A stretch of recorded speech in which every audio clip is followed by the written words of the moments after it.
The quiet evening of August 31st, 1939, in the small border town of Gleiwitz, gave no hint of anything that could forever change the course of human history. Twilight slowly descended upon the brick buildings, and the air was thick with the heavy, stagnant heat of the fading summer. At this time, a group of people in civilian clothes, whose movements betrayed military bearing, approached the local radio station. They were not robbers or casual passers-by. These people were part of a carefully constructed mechanism designed to create an illusion that would become the formal pretext for the beginning of the largest conflict in human history. At the center of this group was Alfred Naujocks, a man whose name would remain in the shadow of great commanders, but whose actions that night triggered a chain reaction that led to the redrawing of the world map. Ascending the steps, they carried not only weapons, but also a pre-prepared script, where each had a role to play in a performance whose price was measured in millions of human destinies. This moment was the culmination of long months of diplomatic maneuvers and behind-the-scenes games that had been played out in the quiet offices of Berlin and Moscow. To understand why the Gleiwitz radio station became the epicenter of a global explosion, one must look at the events preceding that evening. The second half of the 1930s was a time when international law was becoming an empty formality, and the interests of the great powers dictated new rules of the game. Germany was rapidly building up its power, demanding a revision of the outcomes of the First World War, while other players on the world stage tried either to appease the growing threat or to direct it towards their opponents. By the summer of '39, tensions had reached their peak. The question of the Polish borders became the knot that could not be untied peacefully without affecting the interests of the largest geopolitical forces of the time. Of particular importance in this complex chess game was the pact signed on August 23, 1939. The meeting of foreign ministers in Moscow caught the world by surprise. Two systems, which for many years had positioned themselves as irreconcilable ideological adversaries, suddenly found common ground. However, behind the official words about non-aggression lay secret protocols that effectively divided Eastern Europe into spheres of influence. It was these agreements that determined where the future western borders of the Union of Soviet Socialist Republics would run. But for these plans to be set in motion, a detonator was needed. World public opinion still needed a justification for the start of active operations, and it was here that the operation, cynically codenamed Canned Goods, came onto the scene. The plan of the operation, developed by Reinhard Heydrich, struck with its coldness and calculation. The idea was to stage an attack by Polish servicemen on German facilities. The Gleiwitz radio station was chosen not by chance. Its powerful transmitter allowed the signal to be broadcast over vast territories, ensuring maximum audience reach. But the most sinister detail of the plan was the use of live props. The people who were planned to be left at the scene as evidence of Polish aggression were called canned goods by security personnel. These were prisoners whose fate had been predetermined. They were to be dressed in Polish uniforms and neutralized to create an undeniable visual picture of the confrontation that had occurred. On the night of August 31, 1939, Alfred Naujocks and his team stormed the radio station building. They neutralized the personnel and seized the microphone. Gunshots and a fiery speech in Polish calling for an uprising against Germany blared over the airwaves. All of this lasted no more than a few minutes, but it was enough. As the signals spread across the airwaves, the perpetrators left behind the body of Franciszek Honiok, a local farmer known for his sympathies towards Poland. He became the first, but far from the last, victim of this grand falsification. His life was sacrificed for grand politics so that the next morning newspapers around the world could come out with headlines about a treacherous attack on a peaceful German city. Just a few hours after the broadcast in Gleiwitz concluded, the propaganda machine went into full swing. Official Berlin declared that its patience had run out, and that from now on, force would be met with force. At 5:45 in the morning of September 1st, 1939, the movement of troops began, which could no longer be stopped. The lie created within the walls of a provincial radio station became the legitimate foundation for the destruction of the established world order. However, the Gleiwitz incident was only the visible part of the iceberg. The true consequences of this provocation began to manifest themselves a little later, when the very secret agreements between Berlin and Moscow came into effect. The events of the first half of September 39 unfolded with kaleidoscopic rapidity.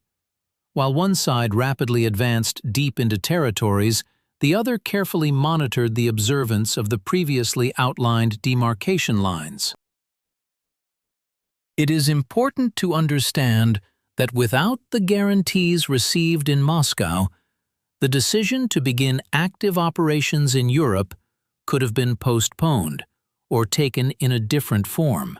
Gleiwitz initiated a process that allowed the geopolitical ambitions of both sides, recorded in the Molotov-Ribbentrop Pact, to be realized. For the Soviet Union, this meant the opportunity to reclaim territories lost during the events of the early 20s and to push its borders as far west as possible. The internal dynamics of the conflict in those days were determined not only by the orders of the command, but also by the personal transformations of the participants in the events. Ordinary people, caught in the maelstrom of history, suddenly found themselves facing moral choices that often had no right answer. Soldiers crossing borders believed they were fulfilling their duty to protect their country's interests, unaware that their actions had been predetermined by a pre-staged production. The information field of that time was so densely filled with fabricated facts that it was almost impossible to distinguish truth from fiction. This created an atmosphere of fatal inevitability, where each subsequent decision seemed to be the only correct one. On September 17, 1939, a turning point arrived. Citing the need to protect the kindred population amidst the collapse of the neighboring country's statehood, Soviet troops crossed the eastern border of Poland. This step was a direct consequence of the logic unleashed in Gleiwitz. The map of the world began to change in accordance with the lines drawn in red pencil on diplomatic maps in the Kremlin. The meeting of the two armies in Brest, which ended with a joint parade, became a symbol of how two powerful forces can coordinate their actions based on pragmatic interests, disguised as ideological necessity. Behind the external brilliance of military parades and territorial acquisitions lay a deep ideological conflict.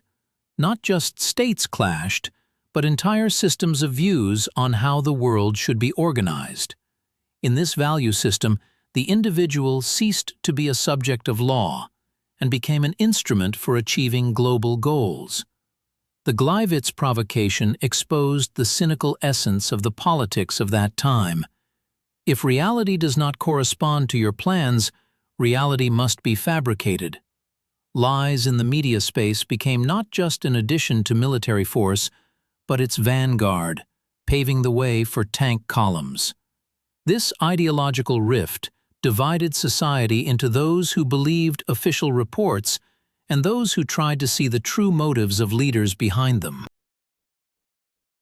However, under conditions of total information control, the voice of doubt was practically unheard. The use of an artificially created enemy image allowed for the mobilization of huge masses of people for actions that, under different circumstances, would have caused horror. Thus, the mechanical operation in Gleiwitz transformed into a powerful tool of psychological influence, changing the very perception of the boundaries of what is permissible in international politics. The merger of two streams, German aggression, justified by a false incident, and Soviet advance westward, created a new geopolitical reality. The borders established in the autumn of 1939 largely determined the contours of future Europe for decades to come.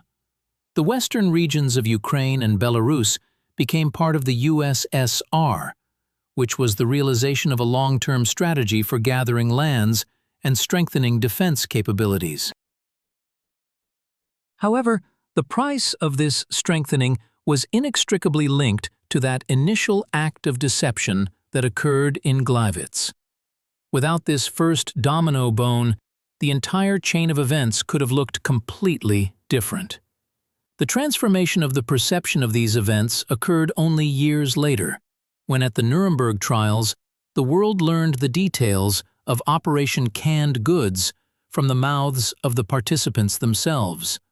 The testimonies of Alfred Naujocks revealed the abyss of cynicism that lay hidden behind the official statements of '39. It turned out that great historical shifts can begin with a small, technically simple staging if it is skillfully integrated into the overall strategy. This revelation changed the approach to studying history, forcing researchers to be more critical of any official versions of border incidents. The culmination of this historical process came at the moment when the new borders were finally recognized and fixed after the end of the global confrontation in 1945. Despite the fact that the circumstances of their formation were associated with dubious methods and secret deals, the created reality proved surprisingly stable. The lines drawn in the offices in '39 largely remained even after the fall of the great systems of the 20th century, continuing to influence the modern political map of Eastern Europe. The resonance of the events in Gleiwitz is felt even today, in the era of digital information and hybrid wars. We see how the mechanisms for creating false pretexts refined in '39 are embodied in modern conflicts. Technologies have changed. Radios have been replaced by social networks and artificial intelligence, but the psychology of manipulation has remained the same. The main lesson of that night in Gleiwitz is that information is the most formidable weapon, capable of legitimizing any actions if society does not possess the tools of critical analysis and historical memory. The paradox of history is that a small lie was able to launch a process that led to fundamental changes which are today perceived as historical given. We are accustomed to seeing borders as something immutable, forgetting that often they are the result of accidental or intentionally constructed events. Gleiwitz reminds us of the fragility of peace and how easily truth can be replaced by a convenient narrative. The study of this incident exposes the very mechanics of how ideas turn into actions, and actions into a new map of the world. Today, as we look at modern geopolitical disputes, we involuntarily seek analogies with the past, and Gleiwitz provides us with rich material for reflection. It teaches us to ask the question, who benefits, whenever something unexpected happens at the intersection of state interests. The influence of that provocation on the fate of the USSR's western borders emphasizes that in big politics there are no trifles. Every word on the air, every object left at the scene can become a brick in the foundation of the future world order. At the end of our journey through the back alleys of history of the 39th year, we return to that very radio station. Today in Gleiwitz, now the Polish city of Gleiwitz, stands the world's tallest wooden radio mast. It is silent, but its very presence is a powerful reminder of how a voice from a loudspeaker can set millions of people in motion. The Gleiwitz incident ceased to be just a German provocation. It became a symbol of how media lies turn into a legitimate force capable of erasing and drawing borders. We see that history is not only a sequence of dates and battles, but also a struggle of meanings. Operation Canned Goods showed that in order to change the world, one does not always need to win a general battle. Sometimes, it is enough to capture a radio station for 15 minutes and leave behind a convincing backdrop. But the truth, however deeply hidden it may be, always finds its way to the surface. The testimonies of those years, from secret protocols to the confessions of the perpetrators, allow us to reconstruct the full picture of the beginning of World War II, where Gleiwitz was only the first, but decisive chord. This story teaches us vigilance. In a world where information spreads instantly, the responsibility for fact-checking lies with each of us. The events of 1939 show what catastrophic consequences blind faith in broadcast images can lead to. The Western borders, which determined the destinies of peoples, were paid for not only with blood, but also with consent to live within a big lie. And understanding this mechanism is the best way to prevent the recurrence of similar scenarios in the future. When we analyze the interaction between Berlin and Moscow during that period, it becomes obvious that Gleiwitz was a necessary element for synchronizing their actions. It allowed one side to begin implementing its plans without fear of immediate opposition from the other, and created conditions for the subsequent entry of the second force into the game. It was a chess game where pieces were sacrificed for control of the board, and the board was all of Eastern Europe. And every new detail we learn about this operation only confirms. Behind the scenes of great events often hide small and dirty intrigues with colossal consequences. The history of Gleiwitz is a mirror that is useful for modern man to look into. It reflects our fears, our vulnerabilities in the face of manipulation, and our ability to believe in what seems obvious. But behind the obvious always lie the second and third layers of reality, which determine the true course of events. Ultimately, borders run not across the land but across the minds of people. And it was there that the most important battles of '39 were fought. Reflecting on the significance of that distant August, we understand that the world would never be the same after lies were officially elevated to the rank of a state instrument. Gleiwitz became a point of no return, after which the words of politicians and newspaper headlines forever lost their former purity.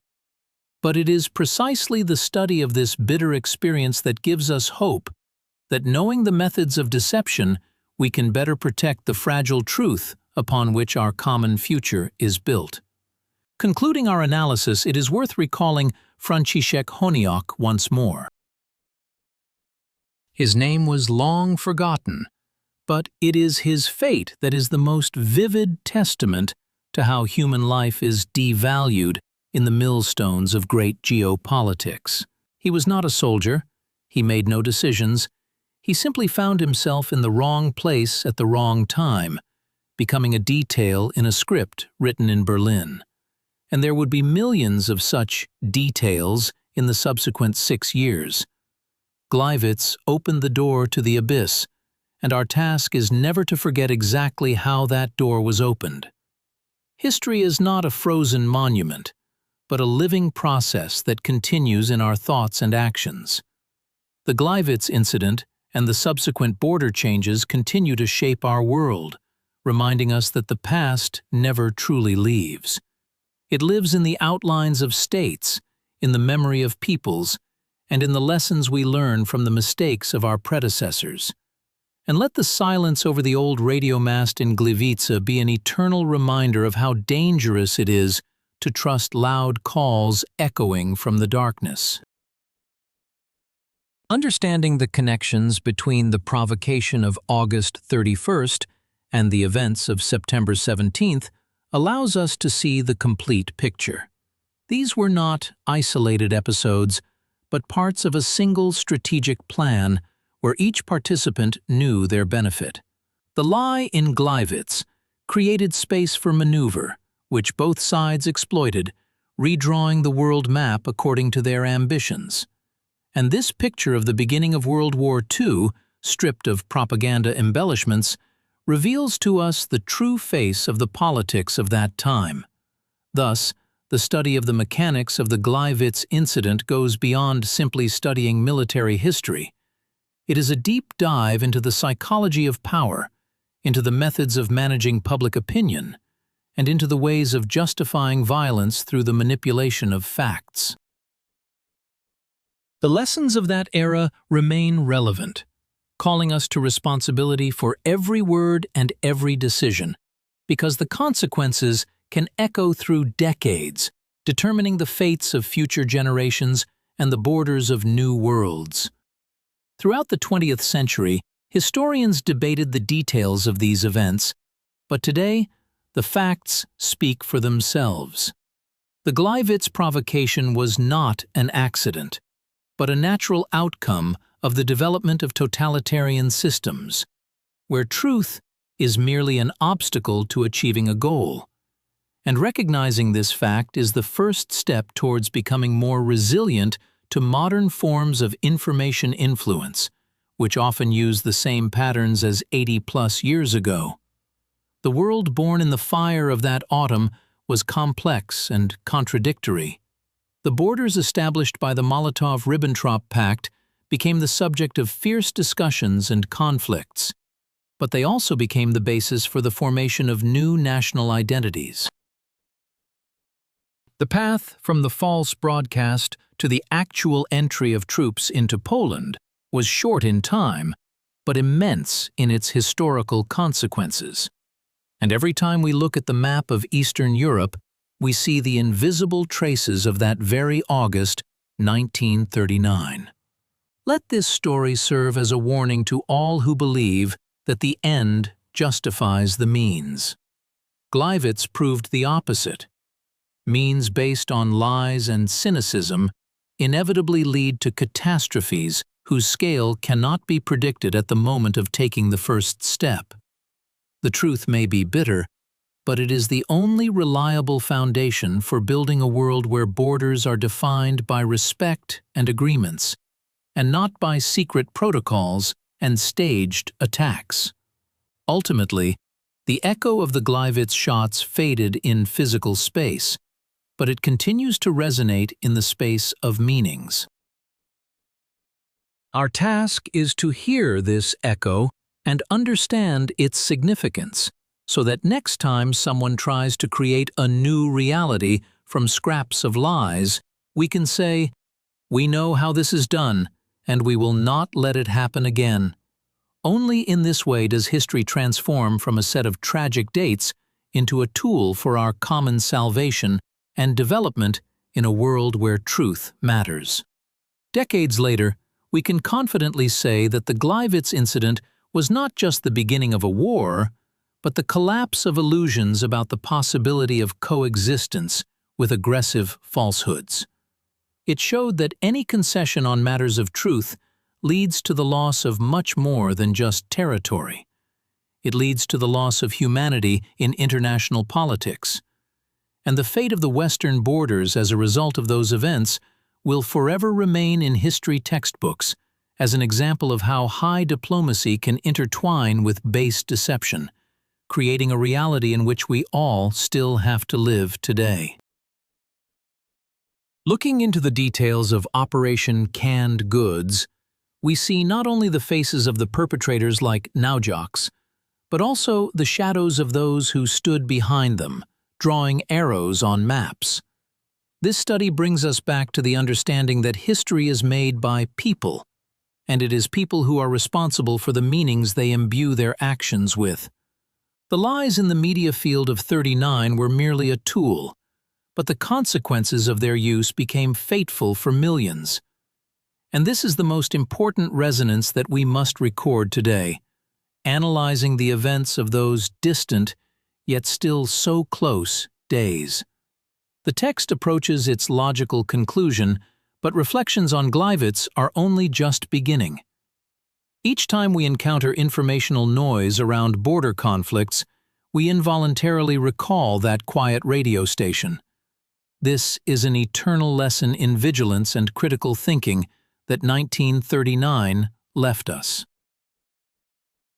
We now understand that the world map is not just paper with paint, but a complex fabric of truth, lies, ambitions, and sacrifices, and every thread in this fabric matters. And knowing how the Gleiwitz thread was woven makes our understanding of the world deeper and more conscious. Concluding this long narrative, we once again see the radio mast against the evening sky. It no longer transmits orders or false reports, it simply stands as a witness. And in this silence, the voice of history is heard, telling us, truth does not always win immediately, but it always outlives those who tried to replace it. The legacy of 39 is not only the borders on the map, but also our ability to see the truth behind the fog of manipulation. This is the very resonance that makes the study of Gleiwitz necessary for everyone who wants to understand the mechanisms of the past and present. In summary, we see that the Gleiwitz provocation, despite its locality and brevity, became that Archimedean lever that turned the world upside down. It tied the interests of great powers into a single knot, predetermined the fate of entire regions, and forever changed the rules of the game in international politics. A detailed analysis of Operation Canned Goods exposed the mechanics of the big lie, and this knowledge is our best defense against similar scenarios in the future. Borders may change, empires may crumble, but the lessons learned from such events remain with humanity forever, helping us navigate the complex ocean of history and politics.